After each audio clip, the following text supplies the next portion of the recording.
Hi friends, BH and BH કિચનમાં આપ સૌનું સ્વાગત છે. આજે આપણે ગાર્લિક બ્રેડ બનાવવાના છે. મેં અહીંયા પેન ગરમ કરવા મૂકી દીધું છે અને સાથે સાથે આપણે એક બાઉલની અંદર મકાઈ, ડુંગળી, કેપ્સિકમ અને ગાજરનો ઉપયોગ કરીશું. તમે આ સિવાય પણ બીજા શાકભાજીનો ઉપયોગ કરી શકો છો. આ બધું જ આપણે એકસાથે મિક્સ કરી લઈશું અને એની અંદર મરી પાવડર લેવાનો છે સ્વાદ મુજબ, અને ઓરેગાનો છે. ઓરેગાનો ખૂબ ઓછા પ્રમાણમાં લીધો છે. સ્વાદ મુજબ મીઠું લીધું છે. આની સાથે જ આપણે પિઝા ટોપિંગ લઈશું, બહુ જ થોડા, અને ચીલી ફ્લેક્સ પણ લેવાના છે. ચીલી ફ્લેક્સ પણ આપણે સ્વાદ મુજબ લઈશું. તમારે ગમતી તીખાશ વધારે કે ઓછી એ પ્રમાણે લઈ શકો છો. હવે એની અંદર આપણે ચીઝ સ્પ્રેડ યુઝ કરીશું. આ સિવાય તમે કોઈ પણ પ્રકારની ચીઝ લઈ શકો છો, પણ ચીઝ સ્પ્રેડ વધુ સારું લાગશે.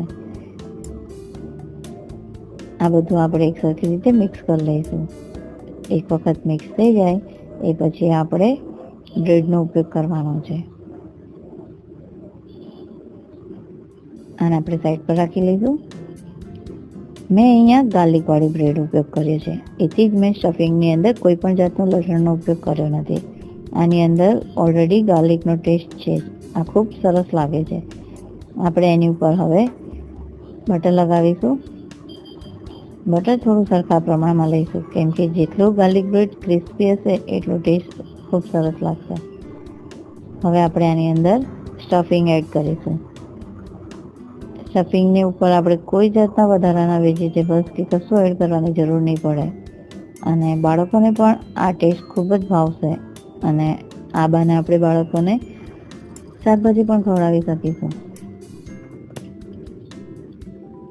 એક વખત સરખી રીતે સ્પ્રેડ થઈ જાય પછી આપણે એને નોનસ્ટિકમાં મૂકી અને શેકી લઈશું. પહેલાં એની ઉપર થોડું બટર લગાવી લઈશું